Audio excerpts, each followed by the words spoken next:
Hello, George. Hey. We're live. Every time we do these live streams, that first initial "you're live" thing. Deer caught in the headlights. 10 years, you're still deer in the headlights. Welcome. Yeah, nice to see you. Yeah, it's good to see you too. And we're live here at Epiphan HQ. And today's a special day because it's not every day we have a product launch live stream at Epiphan. And today we're thrilled to be announcing the newest addition to the Epiphan ecosystem, the EC20 PTZ camera. We're very excited to share this and show it off. And today we're going to talk about what makes this camera special, how it integrates seamlessly with Epiphan Pearl devices, and showing off all the features that make this camera a really compelling camera in the PTZ space. We've been talking about this camera privately at local events and things like that for the last couple of months. So we've got a little bit of feedback on it, and we're going to answer all the questions you might have around this camera. So to that end, put them in the chat. We're watching. I've got YouTube or LinkedIn here.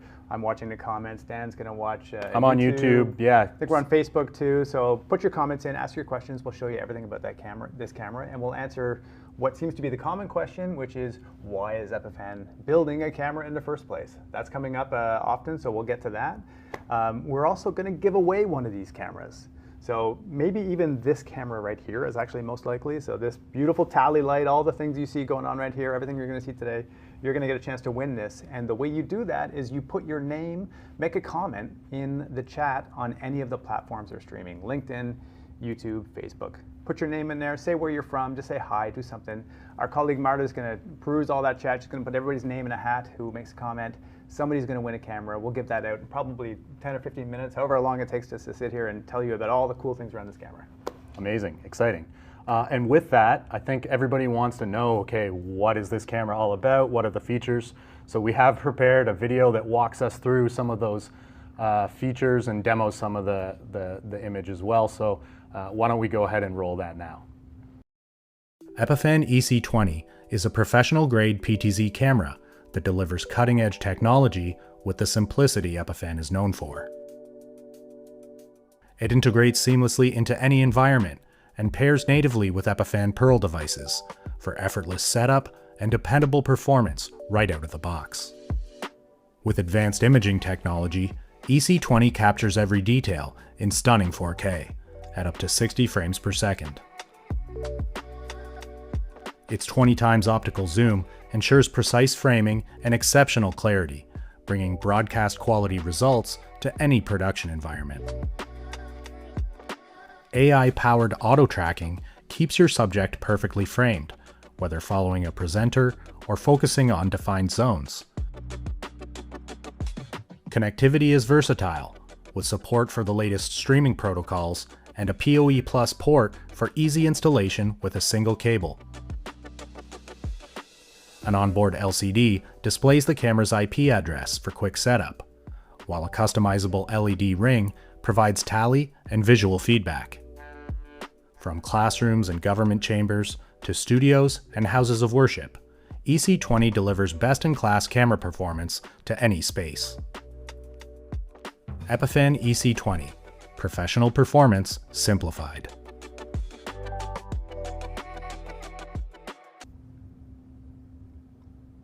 Okay, we're back. Hope you enjoyed that little taste of So that was your first chance to play with it all and learn it. You made that. It looks great, by the way. Producing that video was my first test run with this camera, and I was very impressed right out of the box. I unboxed it, I set it up, and I was able to get those shots in our studio just using the default settings of the camera. So as a bit of a camera nerd myself, I was impressed with the color science and the out-of-the-box performance. The image looks fantastic. Yeah, we do a lot of work with cameras here, as you would expect, being a video company. And so over the years, we spend a lot of time just setting up cameras. Like for today, Dan was here yesterday doing most of the heavy lifting on here, but I've done this too, where I've come in and set these cameras up. And for the most part, I don't have to screw around with them too much. Like they kind of look great out of the box, which is one of the nice things about this. And that's very true to the Epiphan story. When you buy any Epiphan product, within 5 or 10 minutes, you've got it up and running and you're good to go. And this camera kind of fits into that same ethos, right?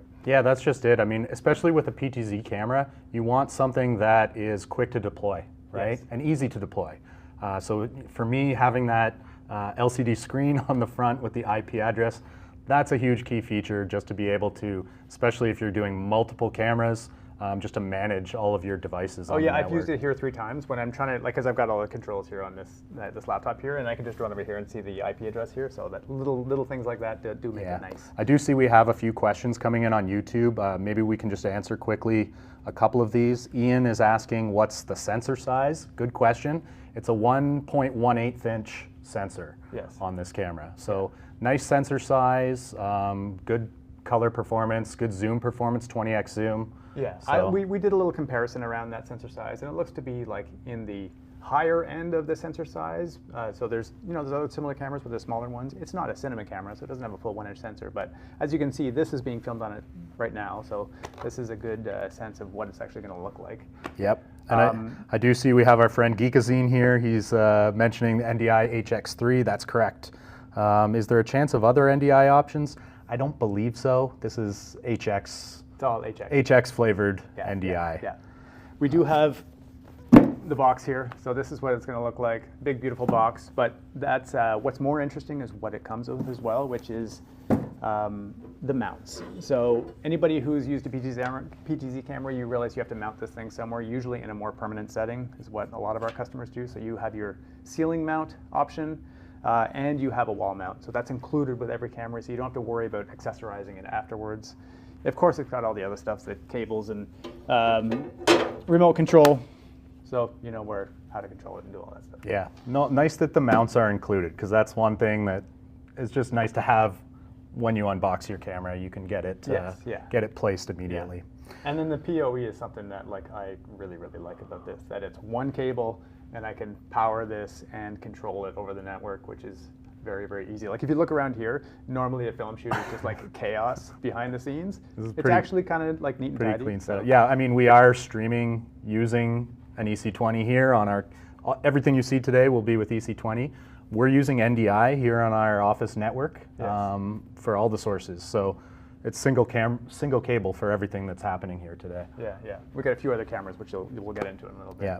Where should we go next? Dive into, we have a question here from Tapatiome on YouTube, MSRP. Did you mention that already, George? Maybe? MSRP is $18.99. You can buy this camera right now, so you can go to our website. You'll see this big, beautiful web page. You can order it today, which is great. And all of our partners are going to have this camera as well. And there's some cool bundles. So if you already are thinking about buying pearls and you're looking at this camera, you can save, I think it's about $200 off of the MSRP on this camera. So a 25% savings there, which is great. So go check that out. It's all on our website, and you can order it today. I see a question from Mike Peterson here. Hi, Mike. I'm glad to see you're excited about this. Mike Peterson at Iowa State University. So I don't know the cheer for Iowa State University. Otherwise, I'd do that right now. We're in Canada. We're not as up on the U.S. cheers. So. Hey, Mike. Good to see you. Sorry, you got? No, go ahead. Oh, just another question here from Geekazine, our friend on YouTube. Hey, Jeff. He's saying, I'm assuming that's a tally light on the rim of the camera?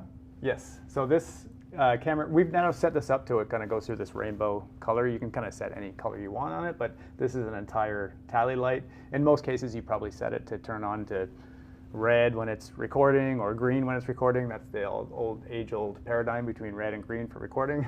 Yeah. But you have control over that to set it however you like. Yeah, but you could probably, using VSCA controls, do all kinds of weird and wacky things using that tally light. Maybe you want to have blue for streaming or something like that, you know? So speaking of VSCA, there's a lot of ways to control this camera. We talked a little bit about, of course there's a web UI, and we'll show you that a bit. There's a remote control, there's VSCA commands, and then there's also a REST API, which means any of you who are trying to build this camera into your existing workflow, maybe you have a Crestron or a Q-SYS system set up and you want to work with this, I think you'll find that the REST API is going to be a really easy way to develop this into your solution. Yeah. So that's a big part. And of course, just to follow up on that, the tally light can be turned off. So if you prefer not to have any light, definitely possible to do that as well. Yeah. So let's get into that original question we talked about. People are saying, why does Epiphan make this camera? And it's funny, we get questions all the time from our customers saying, I was on a show, I think it was yesterday, where someone said, why don't you guys make like an NDI router? Or people will say, why don't you make a matrix switcher? So we could, of course, make all of these things. And The reason that we're getting asked that question is because they like the way that their Epiphan stuff works. We have an unofficial tagline of "it just works." People say they put an Epiphan in places and it just works. So they like that reliability that we do. So we know if we can offer one more component as part of that stack, so that your capture, your recording, your streaming, and now your imaging is also in that same reliable stack, people are generally happy. And that's why we've come up with this camera, because people want us to have the same reliability on their camera, and the same person they have to call if they're trying to troubleshoot something, they can talk through their whole stack from like getting the image in and out to where it's going. So that's a big part of why we made this camera. And then the other thing is it's an incredible product. Like, you're going to try this camera and it's very, very impressive. You stack this camera up against any other camera in its class and you'll see it has all the specs that's going to meet or exceed the competitor products in the same category. And it works really, really well. So that's why we've released this camera today. Now, there is also a reason of why we're releasing it for tomorrow, in that there's a lot we can do with this camera. The way it can integrate and will integrate with our entire hardware and cloud infrastructure, there's a lot we can do there. So stay tuned for that. We're not going to talk about that very much today because that's in development right now, but we're pretty excited about the potential for what we could do with a connected ecosystem of cameras, Pearl hardware, and cloud. Amazing. Question coming in from Technicom 360 Studios on YouTube. Video output connections. So let's just reiterate all the ways you can connect this camera. Sure. You have HDMI output, you have SDI output, you can do IP-based output as well over RTSP, SRT, RTMP streaming, NDI HX3 as we mentioned before. So lots of ways to get USB 3 as well. If you wanted to use this like a webcam on UVC, you could do that too. I have a question from Tony here. How does it integrate with the Pearl units, specifically the Nano? So right now, it means like when we set up this broadcast today, all Dan did was just open it up and say add input, and then you'll see it there listed as an NDI input. So from an NDI point of view, it's just very convenient. You log into Pearl and you see that input. So that's how, it's probably the fastest way to see it integrated into Pearl. And it's not unique, like it's using standard NDI protocols. Of course, you've got HDMI and all the other ways to get it in there. But then also, if you imagine that, like, I'm not here right now. Let's say I'm at my home. I can use Epiphan Cloud or Epiphan Edge, log into that Pearl, and get an image of what that camera looks like. So it's integrated in so much that you could build a nice remote production around this and do remote switching and do a whole remote broadcast without the need for a PC. That's another one of our paradigms. We are always trying to figure out how can we make lives easier that don't require another PC for control. So we are getting a couple more technical questions here from Technicom. The SDI, is this a 12G SDI? No, 3G. It's a 3G SDI. Okay. Yeah. So you'll need to use, if you want to use 4K, you'll be using HDMI or NDI HX3. Correct. Yeah. And then Ciencia is asking. This is Pedro M. Thanks, Pedro, for the question. What type of PoE does the camera need? I always say PoE plus, but I don't know if there's a more specific version of that that I don't know about yet. Yeah, I'm not sure what the power draw is. I'm looking at the tech specs here too, so I've got these things. Yeah. By the way, it's HX2. That was just double checking that. It's not NDI HX3, it's HX2. Oh, really? Okay. Yeah. Okay. Nice. Yeah, we've got our PoE on just like some pretty basic PoE switches, and it seems to be working fine. So I'm not sure what the power draw is, but it seems like it's quite power efficient and just works in anything I've plugged it in with. Mike's asking if the tally ring can be automated to the Pearl Nexus recording status without any other external control. Not now. You'll need to use some other external controller to tell that tally light to turn on, but that's an obvious area where we want to develop that integration with Pearl. I would imagine it's on our roadmap and will be coming at some point. Mm-hmm. And Matt's saying this seems like the ticket for my conference room. Speaking of which, you know, maybe we could run you guys through some demos, some like real life. We have a conference room here that we'll show you around. We'll show you around. So maybe what we can do is we have another camera set up here. We'll just play with the zoom and check the image quality a bit. So why don't we switch over to our demo camera? It's right here. Give me 1 second. I'll pull it up on my laptop. We were just going to, you know, play with the zoom a bit here. So I've got some pearls over on the table there. Let's try doing some zoom testing. You know, this is all on default settings right now, so I have not really tweaked the image at all here. I've just essentially plugged this camera in, haven't done anything. So, you know, this is what you can expect to see right out of the box. I'll zoom back out here. It's a 20x zoom too, so I'd love some feedback from people at what kind of zoom level they'd be looking for. In our tests, that seems to be about the sweet spot in terms of image quality with the zoom. But I'd be curious to know what other people are thinking. There's also a super zoom feature which you can dig into, which does it's like a double 2x on top of that, so you would get to 40, I think. That's like a digital zoom that you can... Yeah, it's a software zoom, basically. So yeah, this is a little... Here, we can even doodle on this. So this is a technical drawing, as you can see, of the camera here. And I just want to remind everybody that we will be having a winner at some point of this camera. So if you haven't yet put your name in the comments, we'd love to give it away to you. But yeah, nice zoom, Stan. Thank you, thank you. Good zoom work. Your background in cinematography is paying off. I am a zoom master here on, you know what, it's pretty easy, so. Yeah. Let's just check in on chat. So does the camera do SRT and RTMP natively, or do you have to connect to a Pearl? Good question. So it does support SRT streaming right out of the camera, as well as RTMP and RTSP. Yeah, if you want to use this as a standalone camera and stream to the outside world, it has an audio input as well, which is actually what we're using today for this. So you could use it as a standalone, you know, capture, record, streaming device. It will work for you. We have another question from Tony asking to talk about how to operate the pan, tilt, zoom controls. Does it have location presets? So yes, it has location presets. We'll show that a little bit in some of the other rooms. Why don't we could do that right now? I've got it up. If you Yeah. switch to the screen share, we can show what that looks like. Yeah, so there's a web UI to do all of this kind of control around the presets and the pan, tilt, zoom control. Of course, you can use a physical pan, tilt, zoom controller. We haven't specified exactly which ones yet, but most of them should work. They use the same protocols. Yeah. If you see down here at the bottom, I've got some presets that I can call. So like maybe we want to go back to the whiteboard. I'll just call that preset. And it's you know, very easy to set up as many presets as you need here. You've got a lot of control for your pen, tilt, zoom speeds. You can adjust focus. You've got all kinds of options for exposure, color settings, image settings. You can adjust your noise reduction. And then for, you know, your stream outputs, you've got all the options, tracking options, which George will touch on in a moment. I think we'll get into that. And yeah, it's, you know, a nice, clean user interface, easy to understand. And within about 5 minutes of myself learning it, I was up and running. So it's really, really quite straightforward to operate using the web user interface. Yeah, this is great. Keep the questions coming.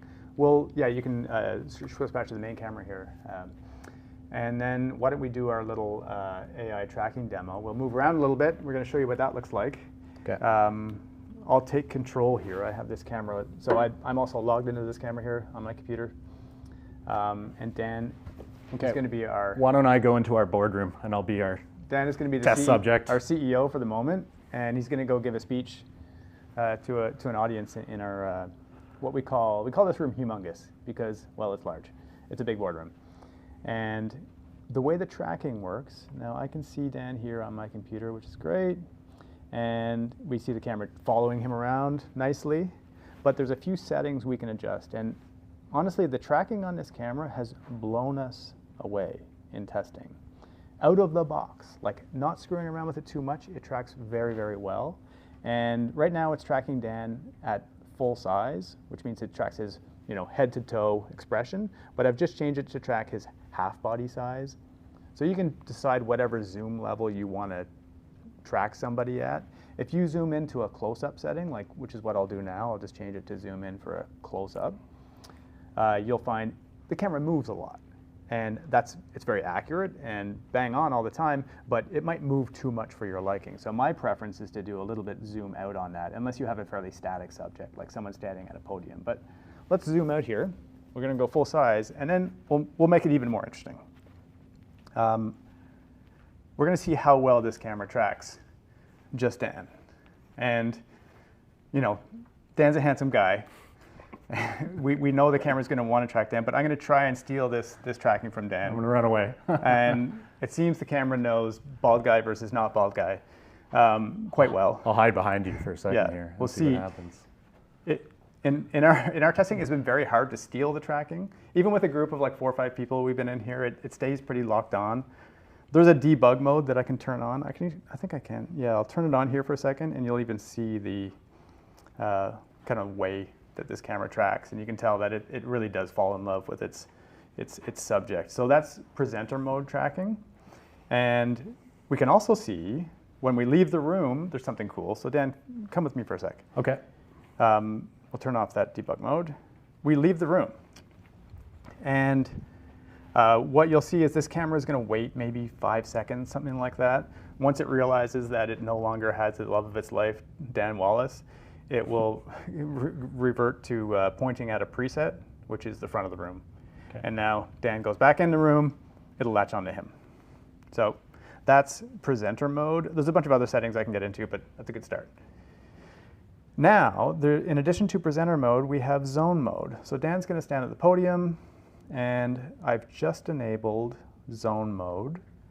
And what this is going to do is, well, it's static right now. It's going to stay on a static frame, right? That's right. And as long as you stay within that range, it doesn't move. It's locked on until you decide maybe you have a wander over to a whiteboard or something like that. It moves to another zone. So there, now you've moved into the zone B. And if you come over here, there's like, I set up a whole bunch of zones. You'd never set up a room like this. It'd be kind of crazy, but we've got 4 zones set up. So this camera, this could be nice though if you have like a classroom or something and you want to nicely frame that whiteboard so that when the teacher walks up to the board, they can do their... And you don't want a bunch of camera movement because even though the camera movement is accurate, it's not always easy to look at, like a lot of panning. Sometimes you need to frame the presentation source in the room as well nicely, so zone could be nice, effective for that. Let's go sit down in our comfy green chairs.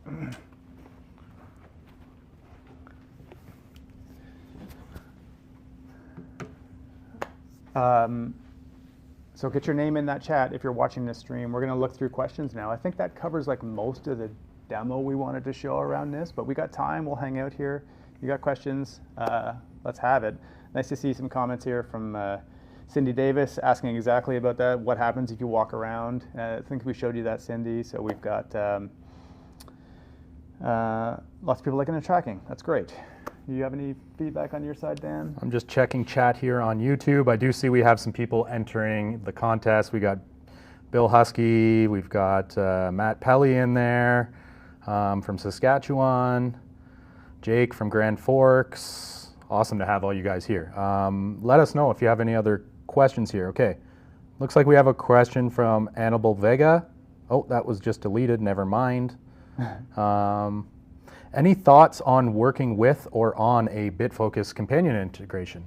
Well, I think we already have that, do we not? Well, yeah, we don't have the module published into the Stream Deck, but we built a BitFocus companion workflow. Like, I don't know, like it was Ryan from our team plugged it in. BitFocus is pretty valuable. Yeah, I think he was using the camera with BitFocus, so definitely possible. Because they have the REST API, you just plug in all those commands and make it go. So that's what he did. Yeah. Would that be using Visca? I'm not 100% sure, but no, that was with the REST API. Okay. Yeah. Okay. So yeah, I would expect that BitFocus will be compatible. It was Visca? Yeah. Oh, okay. No, it was Visca. So he was using Visca, so you can use Visca in companion. Yeah, we had it set up here. It's kind of to Mike's question earlier about controlling the tally light. We had it set up to just turn this on. When you push record, the tally light would come on and the recording would work. Yeah. Another good question here from Geekazine. Does the camera have any sensors? If I flip it upside down, will it automatically notice that? I'm going to look at my tech specs to answer that. I think so. Do you know I can't remember. It's manual? Okay, we're being told it is. You do have to manually choose your orientation, whether you're right side up or upside down. Yeah. There's a setting. There's a setting. For most applications, I think that's going to be okay. Well, what if I'm in outer space and I'm orbiting the planet, George, and gravity? Then which way is up, Dan? That's a good point. Up is down and down is up in outer space. Ian is saying it would be nice if there was a way to enable remote PTZ using Epiphan Cloud and standard Visca over IP controllers. Basically a cloud redirect emulating the camera that you can point your controller to. Yes. This is why we're doing this. Yeah, these kind of suggestions are really helpful. We have another one here from Mike talking about how you should have the camera automatically slowly zoom in as it sees the person get more stationary. Like this is what I've been hoping for, and I can imagine us including some easing, as what I would call it in the animation world. Suddenly a bit more cinematic. Yeah, you don't like the hard stop on a zoom or on a pan. I found like the panning was pretty smooth on the tracking, but you know. And you can adjust the speed of the zoom on that as well, right? Yeah. So all to say, these are the kind of ideas that we'd love for you guys to share with us. And we're going to take that feedback, and the roadmap for this camera is going to be defined by what you guys want. Yeah. And we're really excited about that. Ian is saying, Matt has said he has 2 questions. How does it handle multiple moving subjects in the frame? And what happens when the subject is temporarily obscured? But the demo cleared that up. Okay, yeah. We've tried it in some pretty crowded environments, and it performs surprisingly well. You know, I had trouble making it lose the subject. Yeah, if you actually leave the frame entirely and then somebody else comes into that frame, it will adopt. It will fall in love with somebody else. It is not completely monogamous, but it's pretty monogamous for a while. I love the way you're describing that. Yeah. Ian says, thinking of offsite REMI type applications where PTZ operator is not on the same layer 2 segment as the camera. Yeah, totally makes sense. Yeah. Remote workflows, this is the future that everybody would like to be able to operate these cameras remotely. Yeah. Any demo or testing presenter using a smart display? How reading is the screen? Okay, so like you were talking about how does it perform when it's pointed at a screen? I mean, I think that's what the question is, but we have a screen here. There is you can choose between 50 and 60 hertz if you're, you know, in Europe and maybe you want to set your refresh rate to 50 hertz, you can do that. But yeah, I think that's the question from Technicom. Mike's asking, does it have built-in microphones or only the audio input on the back? It does have built-in microphones. I'd love to know your application for that, Mike, because they're obviously small microphones and this camera is far away from us. So I hadn't thought too much about who would be using those built-in microphones, but they're there for sure. And there's probably things we haven't thought about yet in terms of how they're going to get used, maybe in a conference room setting. And it does have that 3.5 millimeter audio input. That's actually how we're doing our audio today. We just have DJI mics, and then the receiver is just connected to the camera with a single little 3.5 millimeter TRS cable. So, I mean, it works fairly well. If that's your workflow and you need to put audio through your camera, you can do it. This is great, all the questions. I think we're going to get to that draw soon. So if you haven't put any comments in the chat, do that. We want to make sure that we get all of you entered into that draw so you can win this. And ultimately, you know, these are, we say shipping now. I think it ships maybe in another week or 2, something like that. So it's really close, but it's here now. You can order it. It's on our website, and all of our partners are going to start promoting this. You'll see a lot of content come out around this over the next couple of days. And send your feature requests and ideas you have around this camera. We'd love to learn from you about it. So. Yep. Comment here from Leandro. Great product. Leandro's here from Argentina, wishing us all the success. Oh, and I like the emoji you used. It looks like a SpongeBob character or something. Annabelle's asking, does it have JPEG HTTPS server for monitoring? I don't know. Do you know? We have somebody more technical than us sitting here helping us with the production, which is great. I think the answer is no. Jeffrey Powers is asking, I see a USB 3 connection. What can it do? Can it power the camera? I don't believe so. I think that's just for UVC, as a UVC input, right? Or sorry, output rather. Yeah. You can use this effectively like a webcam. Yeah, I don't think we power over USB. Yeah.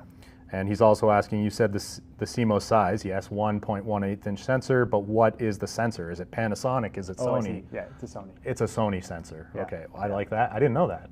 That's awesome. I love Sony color science. That's amazing. Live production tips and tools. Good to see you. Good morning. How are you? Thanks for joining us on the stream. What's the widest field of view in degrees? I think it's 60. I thought it was. It's 60. Yeah, I have it right here. Okay, 60 degrees. So nice wide. view. Yeah, like we're about maybe 3 meters. Yeah, we're actually zoomed in right now because it was too wide. Yeah, we're 3 meters or 10 feet away from the camera right now for context, and we've got lots of headroom. Yeah, we could zoom out further if we wanted to, but yeah. Technicom saying, curious to see how text would look if my remote guessed when the camera is pointing at a smart display. Image looks great. Okay, so that's the question that he was asking. And I'm assuming you're thinking about the refresh rate on that screen, so we'd have to do a little bit more testing to see how this compares against other cameras. I know it does the 50 hertz and 60 hertz, but real world performance. If you guys have any performance tests that you would like us to run and record, we can certainly do that, so don't hesitate to reach out to us.